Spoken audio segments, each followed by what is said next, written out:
Բարեձեզ հարգելի բարեկամներ, բարի կամեցողներ։ Իմ անունն է Տիգրան Խզմարյան, ես Հայաստանի Եվրոպական կուսակցության նախագահն եմ, մենք հիմա գտնվում ենք մեր փոքրիկ գրասենյակում եւ մեր կուսակցության անդամ պարոն Աբրահամ Աբրահամյանը, որը գործարար է, համաձայնվեց այսօր մեր ավազներ ժամացույց ձևաչափով ոչ թե պատասխանել հարցերի, որովհետև տնտեսության իմաստով նա շատ ավելին գիտի, քան ես,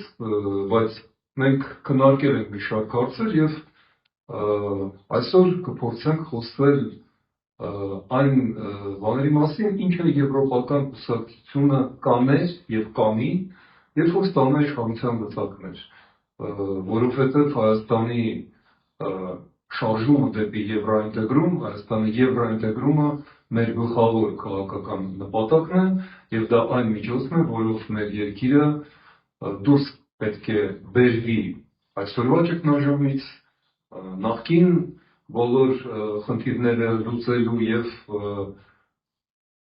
կայուն անվտանգ ապագա կառուցելու համար։ Պարոն Աբրահամյան, եկեք զարմացնենք մեր ունկնդիրներին ձեր մոտեցումներով։ Բարեձեզ, առաջին անգամ եմ ձեր այս բանով ձևաչափով ոնց որ փորձում ելույթ ունենալ, եթե ինչ-որ մի բաներ լինի ներողություն։ Մի փոքր բարձր խոսեք, որտեղ ես զգացում եմ ինչպես է աշխատելու ձայնը։ Որտեղ։ Միկրոֆոնը ստեղ։ Okay։ Ուրեմն եկեք այսօր ուզում եմ խոսել Հայաստանի դիվերսիֆիկացիայի եւ դիմադրողականության հետ կապված թեմայով եւ առաջին հերթին սկսենք, քանի որ ես իմ բնավորությամբ օպտիմիստ մարդ եմ, դրական բաներից սկսենք։ Օրինակ շատ դուրս եկավ որպես տնտեսագետ գործարար ծորենի ներկրման դիվերսիֆիկացիան Ղազախստանից եւ Ադրբեջանում, Վրաստանում, քանի որ մենք Ադրբեջան-Հայաստան չունենք, մենք բոլորս գիտենք, որ այնտեղ Իջևանից մինչև Հրազդան այդ թունելը վնասված է, չի աշխատում եւ այնտեղ կապիտալ ներդրումներ են անհրաժեշտ, որպեսզի անմիջական կապ ունենան Ադրբեջան-Հայաստան երկրագծիքներ եւ մյուսը Տրամփի ուղին ներքևում արդեն հարավումները առայժմ պիտի աշխատենք Վրաստանի միջոցով, եթե աշխատանք Չինաստանից բեռներ ստանալ, Միջին Ասիայից բեռներ ստանալ, կամ տրանզիտ բեռներ լինեն Չինաստանից դեպի Եվրոպա, որտեղ Հայաստանը կարող է մասնակցել, երբ որ Գյումրի գազ հատվածը վերանորոգվի եւ ճանապարհը Թուրքիան բացի, այդ ժամանակ իհարկե այդ հատվածով կարող է Ադրբեջանից մտնել Հայաստան, միջև Ֆարս գնալ։ Սա մի օրինակ ուղղակի բերեցի դրական, որ ասեմ, որ գործադիր իշխանությունը դա դրական է, բայց կա նաև բացասական պահեր իրագործունեության, որ իր կարծիքով բացասական, որ մինչև հիմա պետք է արվի։ Օրինակ, մենք բոլորս գիտենք, որ 2024 թվականի ապրիլի 1-ին հանդիպեցին աշխարհի, ինչպես ասում են, կարևոր մարդիկ, դա Միացյալ Նահանգների պետքարտուղարն էր այն ժամանակվա Եվրոմիության գործադիր իշխանության ղեկավարը ֆոն դեր Լայնը, այդ ժամանակվա գլխավոր ներկայացուցիչ, որ արտաքին գործերի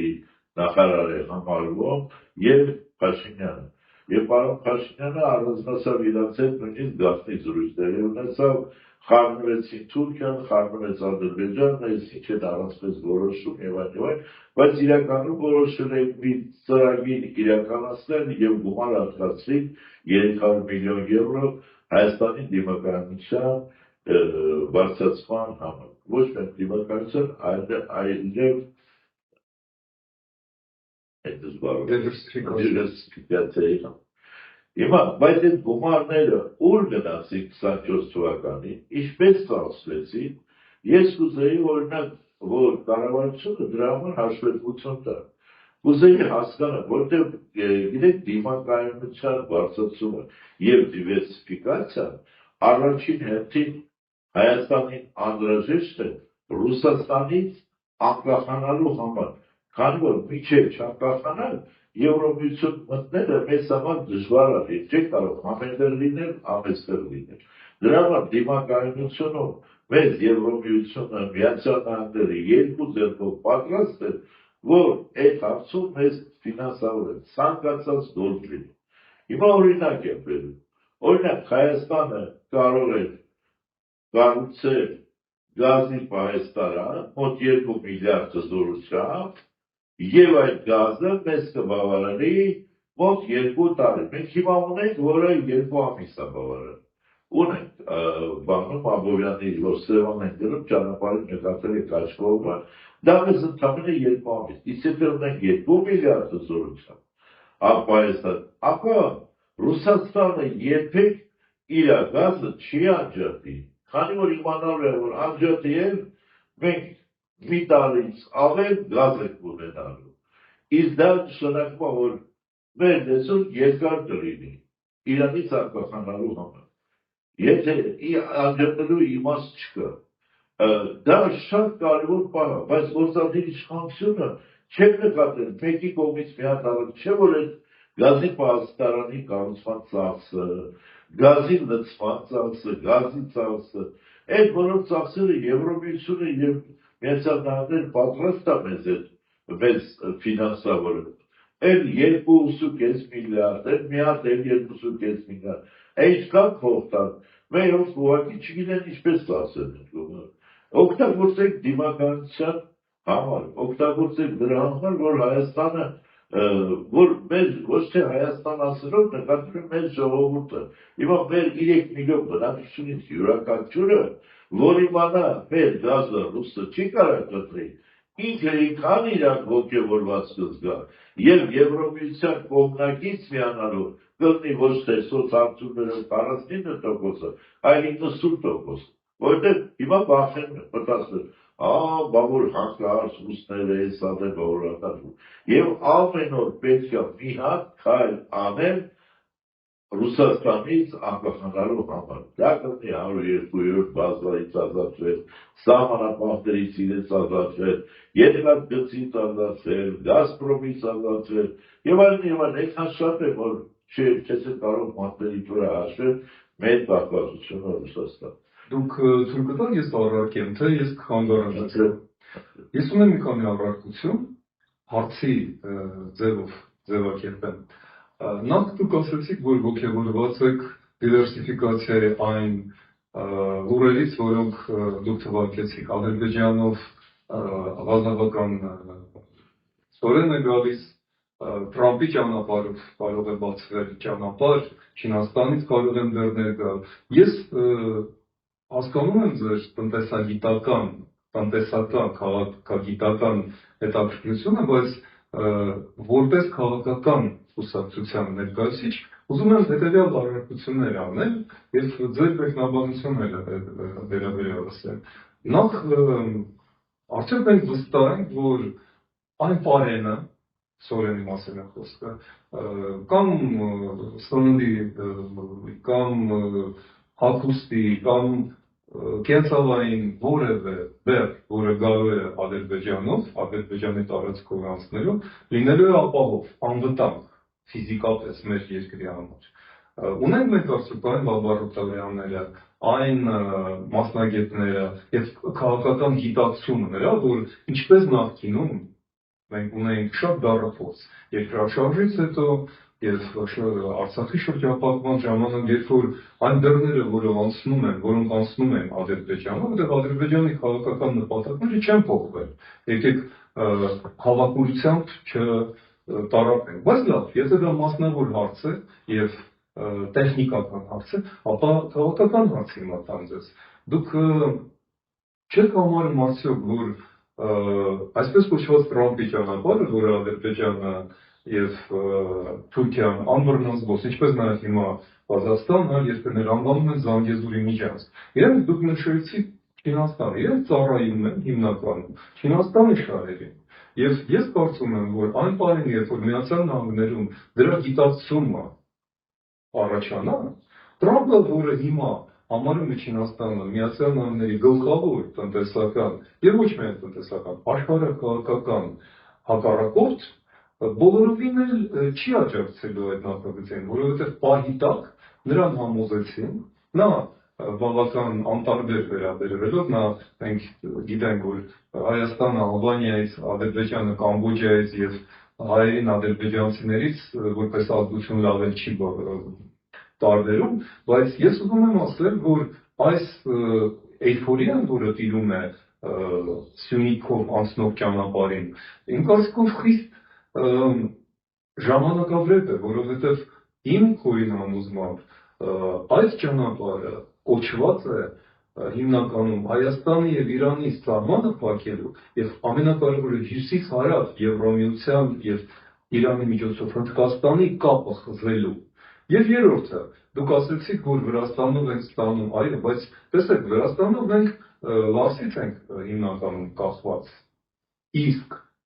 ինչու ձեր օրինակ մտքով երբեք չի անցել Լաստանավի, որը կար գաղափարը, որովհետև եթե Հայաստանը ունենա օրինակ սեփական Լաստանավ Ֆոտիում, Բաթումում, ապա երկաթուղով բերելով մեր բեռները կամ ստանալով բեռները, մենք դուրս ենք գալիս Ուկրաինա, Ռումինիա, Բուլղարիա ուղիղ, եւ դա դիվերսիֆիկացիա է, այսինքն այդ բազմազանության տնտեսական նոր ճանապարհներ է բացում։ Կներեք, որ երկար ընդհատեցի դες։ Ուղղակի այդքան չեմ կարող շատ հարցեր կրեցիք, որը հիշում եմ հետո դիհիշես։ Ես ձեր թեզերը մեկնաբանել։ Հասկացա, տեսեք, կերտով գնանք հիմա։ Ռազմական ստորերը, որ կարող է ամբուրակ լինի կամ չունավոր։ Չէ։ Կարող է շատ որակյալ լինի։ Ադրբեջանը տարածքում այն կարող է Ինչպես արվեստում կարող է չունավորի, բիզնեսի հետ կապված, տեսեք, բիզնեսը ունի իր առանձնահատկություն։ Այդ ով է դա բրակը ուղարկում, ինքը պատասխանատու է, որ պատասխանատվություն կրում եւ ապահովագրում է միջև մեր մոտ հասնել ամեն ինչին։ Եվ մյուս կողմից հոգեբանորեն ինքը պետք է պատրաստ լինի նրան, որ այդքան որակյալ ապրանքների, որ այդ խմբականակին հաջորդի մյուսը, ճիշտ է, տրամաբանորեն։ Ասենք վաճառողը պետք է տրամադրված լինի այդպես, որ այս խմբականակից հետո մի 10 դեպքի բերի ու ամեն խմբականակից ծավալներ պիտի մես։ Այսինքն դուք այստեղ վտանգ չեք տեսնում։ Չեք տեսնում, որտեղ ինքը այդ հարցերը, եթե չեմ խորանա, այո, ես վտանգ չեմ տեսնում։ Երկրորդը, այդ կապի հետ կապված Միջին Ասիայի հետ, ես ուրիշ խնդիրներ եմ տեսնում, որ ցանկացած ճանապարհը լինի այդ բանով, այդ Ադրբեջանով, Վրաստանով, այդ որ Վրաստանով կամ էլ Տրամպի ուղիով, ցանկացած ճանապարհ մեզ այդքան օգուտ չի տա տրանզիտը։ Ապա 30 քանի կիլոմետր տրանզիտը ինչ պիտի ստանանք, որ դա չի էական։ Էականը գիտեք մի քանի այլ խնդիրներ են։ Նույն այդ բանը, չէ՞ որ այդ Տրամպի ուղիից հետո մտնում է Նախիջևան։ Եթե մեզ հակառակը մեզ էլ են թույլ տալու, որ մենք այդ Տրամպի ուղիից օգտվենք, Նախիջևանից օգտվենք, իսկ այդպես են ասում, պարոն Փաշինյանը այդպես է մեկնաբանում, ապա մեզ համար շատ կարևոր է, որ մենք բանից, Երևանից կարող ենք Նախիջևանով երկաթգիծը մտնի Պարսկաստան եւ հասնի մինչեւ Բանդարաբադ կամ Նավահանգիստը, որը Հնդկաստանի հետ կապ ունի։ Դա է մեզ համար կարևորը։ Մեկ, երկրորդը, մենք մինչեւ բեռների ծավալներ չստեղծենք նոր, որ միջայն չենք զբաղվել։ Մեզ ընդհանրապես ոչ մի բան օգուտ չի։ Մենակ այդ տրանզիտից օգտվելը, որտեղ կիլոմետրեր են, էլի, 1000 կիլոմետր չի երկու։ Օրինակի համար, հենց որ ապսի 8-ին պայմանագիրը կնքվեց այդ Տրամպի ուղին, Ալիևը մեկնեց Թուրքմենիա եւ նրանց հետ իրան ձի նվիրեցին, չգիտեմ ինչ նվիրեցին այդտեղ, եթե հիշում եք, եւ պայմանավորվածություն էր ուսում ստեղծին, որ բանում նավթն է գտել իմ Թուրքմենիայում, մենակ գազով չի զբաղվելու, գազը եւ նավթը ոնց ինքը ստանա Թուրքմենիայից։ Մենք բոլորս գիտենք, որ այդտեղ Իրանն է խանգարում իրաց, որտեղ Կասպիան բաժանված է հավասար 5 երկրների, Ռուսաստանն է դեմ դրան եւ այլն եւ այլն։ Բայց Արդեն Ալիևը գնաց այնտեղ, որ նրանց հետ ինչ-որ ձևով կարող է, չգիտեմ, այդ գազը ոնց կտեղափոխի Ադրբեջան, հետո տեղափոխի Եվրոպա եւ այլն, կամ նավթը էլի նույն։ Մենք էլ պիտի մանգլտ ծավալներ ապրենք, օրինակ մենք տարեկան արտադրում ենք պղնձի 330,000 տոննա կոնցենտրատ, որպեսզի մենք ունենանք նորմալ պղնձածուլարան, ունենք 1 միլիոն տոննա կոնցենտրատ պիտի ունենանք։ Ուզբեկստանում այդ կոնցենտրատի, այդ պղնձի հանքերը ավելի մեծ են, քան մերը, բայց իրանք չեն կարողանում դա արդյունահանել եւ կոնցենտրատ դարձնել։ Եթե անհրաժեշտ է, պետք է այնտեղ նույնիսկ մենք ներդրումներ անենք, կամ էլ ինչ որ ունեն, եթե ֆինանսիների դա չեն վաճառել, մենք առնենք դա, այդ գծերով բերենք Հայաստան, մեր մոտ զուլարան սարքենք մեզ 1 միլիոն տոննա զորության, որ դառնանք խոշոր խաղացող պղնձի ոլորտում։ Թե չէ այսօր չենք կարողանում մենք այդ զուլարանը ունենանք, գիտեք Փաշինյան չի ուզում որ զուլարան ուներ։ Իսկ ձեռնտու չի։ Փոքր զուլարան ունենալը ինքը ձեռնտու չի 330,000 կոնցենտրատը տոննա, զուրելը ձեռնտու չի։ Պետք է 1 միլիոն լինի, որ ծավալ լինի, որ արդյունավետ լինի։ Դրա համար չի անում։ Ոչ թե չի ուզում, բայց չէ, բայց դրա համար։ Պետք է մենք մտածենք, հիշում եք, պարոն Արամ Սարգսյան մի անգամ ասեց, որ այդ Քաջարյանի կոմբինատի գետի այս կողմը մշակում են, այս մի կողմը չեն մշակում։ Եթե մշակեն, դառնան 1 միլիոն տոննա։ Ну, միգուցե ինքը չի ուսումնասիրել, կարող է շատանալ։ Ուզում ասեմ, մենք մեր երկրում այս նոր ճանապարհները բացվելու հետևանքով պիտի մտածենք ինչ տանենք ուրիշ երկիր, ինչ բերենք մեր երկիր։ Այդ ժամանակ դա մեզ շատ ձեռնտու կլինի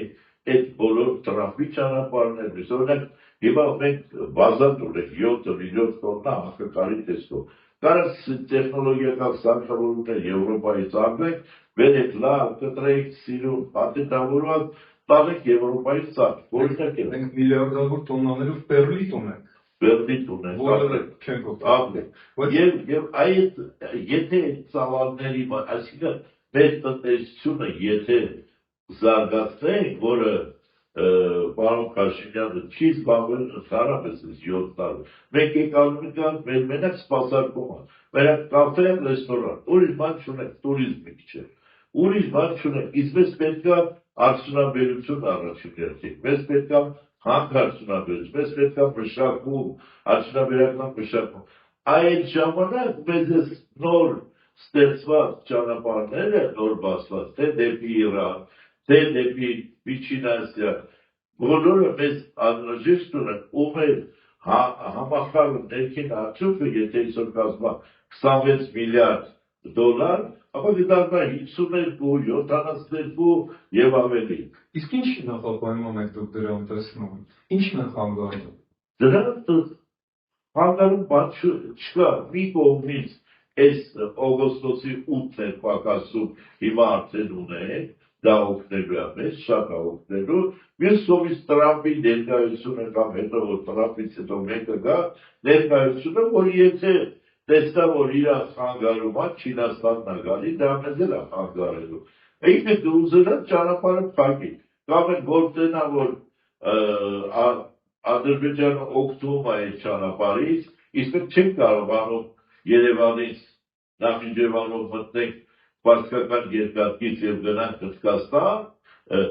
էլի փակեք այդ ճանապարհը, ասես որ տեսա, մենք էլ էստեղ ենք փակում։ Եվս մի առարկա։ Բայց դրա համար ԱՄՆ-ը է պետք մեր փոխի։ Եվս մի Կամ առարկա։ Եվրոպա։ Իմ կարծիքով մենք այսպես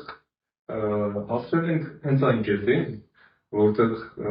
պետք է ընտրություն անենք։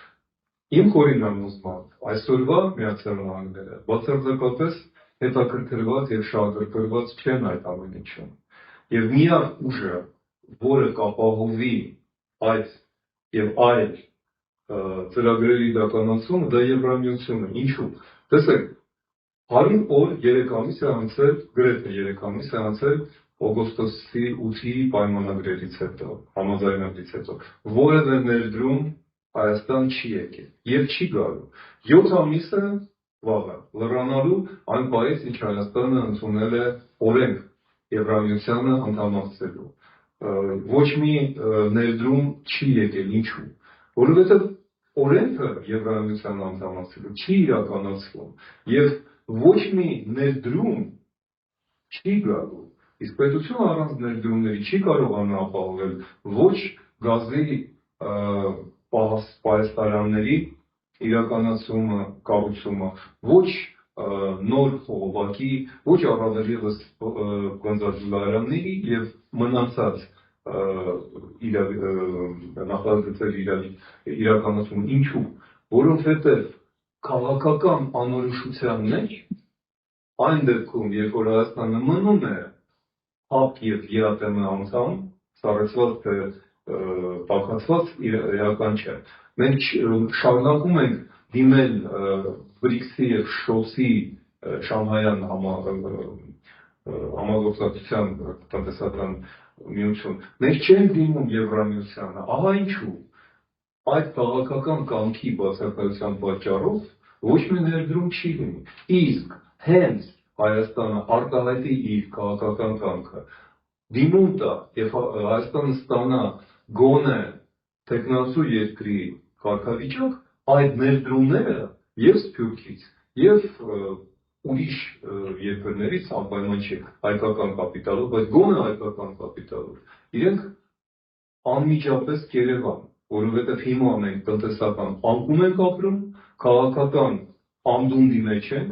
սոցիալական առաքտվածության մեջ ենք, ինչու՞։ Որովհետեւ Հայաստանը գտնվում է անորոշ քաղաքական, աշխարհաքաղաքական վիճակում։ Եվ իմ խորին համոզմամբ մեր դերը ոչ միայն նրանում է, որ առաջարկենք այս տնտեսական գաղափարները, դրանք չեն իրականացվում քաղաքական կամքի բացակայության պատճառով։ Եվ դրա միակ ելքը իմ խորին համոզմամբ դա Հայաստանի անդամակցությունը Եվրամիությանը, որի դեպքում Եվրամիությունը իր պատասխանատվության գոտի կհամարի Հայաստանը եւ տնտեսական, քաղաքական, սոցիալական, ինչպես նաեւ անվտանգային առումներով մենք կապրենք կտրուկ աճ, զարգացում եւ բարգավաճում։ Սա իմ խորին համոզմունքն է։ Պարոն Խզմանյան, դուք գիտեք, որ ես ձեր կուսակցության անդամ եմ։ Ոչ թե Եվրոպական միությանը միանալու ինձ պետք չի համոզել։ Դուք ասացիք, որ դուք հույս ունեք Միացյալ Նահանգները։ Հիմա Միացյալ Նահանգների հետ կապված ասեմ, էլի։ Մինչև Եվրոմիության գալը մեզ պետք է մի հատ ժանդարմի նման ուժեղ մարդ, որ գոնե մի ամսով հարաբերականորեն ասում էլի, կամ մի հատ կատարվածություն ունենանք, տանի դեր կապենք, մինչև Եվրոմիությունը այդտեղ ակտիվացնի իր գործը։ Չէ՞ որ Եվրոմիությունը, եթե փորձեր ինքը դրա մասին խոսել, Ռուսաստանը կարող է այնպիսի քայլեր անել Եվրոմիության դեմ, որ իրեն թույլ չի տալի անելու ԱՄՆ-ի դեմ։ ԱՄՆ-ն այդքան շահագրգռված չի միգուցե Տրամփի ուղու մեջ, բայց ԱՄՆ-ն գալիս է մեր ոտի տեղը պատասխանում է Եվրոմիության համար, որ Եվրոմիության իմ կարծիքն եմ ասում, կարող է սխալվում է, բայց իմ կարծիքով դա չի խանգարում մեզ։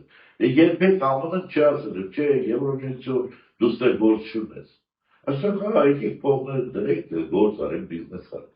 Այսինքն դա լինելու է։ Ինչ վերաբերում է բանի հետ կապված մեր ստորագրահավաքը, որ իրականացրին, պետք է հայտ ներկայացնի Հայաստանը։ Նորից ինձ թվում է, կարող է ես լավատես եմ էլի, ինձ թվում է մեզ խանգարում է այդ հայտը ներկայացնել համար, իհարկե, եթե մեր կուսակցությունը դառնա լծակ ունեցող, բարձրայից առաջի օրը դրանով ենք զբաղվելու, բայց ինձ թվում է ինքը ուղղակի ներկայ գործադիր իշխանությունը վախենում է ռուսական ճնշումներից, ուզում է մի քիչ ավելի ինքը բան դառնա, դիմակայուն դառնա, բայց իր դիմակայունությունը ինքը անուանեց, որ սպասում է, որ Ռուսաստանը ավելի թուլանա։ Այս ինքը ոչինչ չի անում, ինքը ուժեղանա, Հայաստանը ուժեղանա։ Այս սպասում է դրա Ռուսաստանը երբ այս զորքերը կհանի, Ռուսաստանը երբ երկաթգիծը կհանիցներ։ Փոխանակի ամեն օր այդ ուղղությամբ որ ասում Ռուսաստան մտնի դռնից անեն, լուսամուտով մտնի, ասի մենք դուրս ենք գալի, մենք դա է ուզում ասել։ Եկեք ամփոփենք, որովհետև երկու բառեր տնտեսության հետ կապված է ևս ասել Եվրոպայի միության հետ։ Ես ընդհանրապես գտնում եմ, որ մենք ոչ թե մենք պիտի գնանք Եվրոմիություն, այլ Եվրոմիությունը պետք է բերենք Հայաստան։ Դա ինչ եմ շնորհում, որ ոչ թե մենք էլի մենք կանենք, բայց ոչ թե հիմնական պայման պիտի լինի, որ մենք այստեղ եվրոպական ստանդարտներ դնենք, այլ պիտի եվրոպական ընկերությունները իրաց եվրոպական ստանդարտներով գան այստեղ գործարաններ կառուցեն, տնտեսություն ստեղծեն, իրենց ստանդարտներով աշխատեն, հարկեր լուծեն Հայաստանում, եւ դա ո՞նց կարող է լինի։ Դա կարող է լինի հետեւյալ ձևով, օրինակ ես առաջարկում եմ, որ Եվրոպական միությանը առաջարկություն արվի, որ Հայաստանում կառուցվի ռազմաքսյունաբերական կոմպլեքս։ Մենք փորձ ունենք դրա, մենք սովետական միության ռազմաքսյունաբերության կոմպլեքսի ամենաառաջավորն ենք եղել։ Ցանկացած ռադիո նախարարություն, էլեկտրոնիկայի նախարարություն, այդ ժամանակ նույնիսկ կար միջին մեքենաշինության նախարարություն, որը անհասկանալի է ինչ է, բայց Գաղտնի է նախարարությունը։ Այդ բոլոր Հայաստանում եղել է 70-ից 100 ձեռնարկություն, որոնք թե միկրոսխեմա են արտադրել, թե կիսա հաղորդիչներ են արտադրել, թե եւ տարբեր բաներ։ Այսինքն նույն բանը մենք կարող ենք անել Եվրոպայի համար։ Այն վիդեո ունենք այստեղ, որը ցանկացած սովորական բանը, արկը, զենքը կդարձնի արհեստական բանականության հարստացված եւ դրա արժեքը կավելանա 2-3 անգամ այդ զենքի։ Այսինքն մենք տեխնոլոգիան կբերենք, օրինակ համար Ֆրանսիայից, Գերմանիայից կամ ուրիշներ, կբերենք տեխնոլոգիա, որ իրար հիմիկված զենքն են արտադրում, կավելացնենք, դուք գիտեք, չէ՞ որ ես երկու օրը ասացի, որ հնդկական բաները, հրանոթները, որ մենք ձեռք ենք բերել, իրանք նախատեսված են 45 կիլոմետր հեռավորություն կրակելով։ Մեր ինժեներները վերցնել սարքել են 50։ Մեր ինժեներները սարքել են դրանց տոչնեսը բաների ճշգրտությունը։ Սարքել են ավելի բարձր։ Այսինքն մենք դա ընդունակ ենք անել։ Դրա համար իսկ դա հնարավոր է, դրա միջոցով հնարավոր է մեր հնա աշխատանքի արտադրողականությունը մեծացնել մի քանի։ Մեզ պետք չի որ դա մեր հայերի սեփականությունն է։ Մեզ համար ինչ տարբեր։ Թող ունի եվրոպական, ֆրանսիական ինչ-որ մեր ռազմական ընկերություն, որը մեզ մոտ, եթե արտադրի նույն արտադրանքը, ինքը գիտի որ իր վրա նստելու է 2 անգամ էժան։ Ոնց որ հիմա Ռեյնմետալը իր ռազմական զենքը ուղարկում է, սկսում է Ուկրաինայում կառուցել գործարանները, որտեղ Ուկրաինայում 2 անգամ էժան է նստում այդ նույն բանի արտադրություն։ Հիմա ով չի ցանկանա, հետո ինքը մեզանից կառնի 2 անգամ էժան։ Գտանի թանկ կվաճառի ամբողջ Եվրոմիությունը։ Իսկ Եվրոմիությունը դրա կարիք ունի, ինքը զենքի տեսակներ ունի ամենից 5-10, բայց իրան պետք է հիմա 1000, որպեսզի Ռուսաստանին դիմակայության այդքան։ Ամփոփենք մեր այսօրվա հաղորդումը, ես ցույց տվեցի ձեզ Եվրոպական կուսակցության ներքին խոհանոցը։ Մեր կարծիքները որոշ հարցերի մասին կարող են տարբեր լինել, որովհետև մեզ մոտ ազատ մարդիկ են, գործարարները ինքնաբավ միջին դասը ներկայացնող մարդիկ միասին են հավաքվել մեր կուսակցությունում, որպեսզի միասին լուծումներ գտնենք։ Ես օրինակ այդքան լավատես չեմ, ինչպես իմ գործընկեր Աբրահամ Աբրահամյանը, որովհետև վստահ եմ, մինչև Հայաստանը չդառնա Եվրոպական միության անդամ կամ գոնե տեխնացու անդամ, ոչ մի տեխնոլոգիաներ մեզ չեն տա, առավել եւս ռազմական, ոչ մի լուրջ ներդրումներ չեն լինի, այնչու ես գիշեր-ցերեկ օրնիբուն կրկնում եմ, Հայաստանը պետք է դառնա Եվրամիության անդամ։ Դա է մեր անվտանգության, տնտեսական զարգացման, մեր ֆիզիկական գոյության, մեր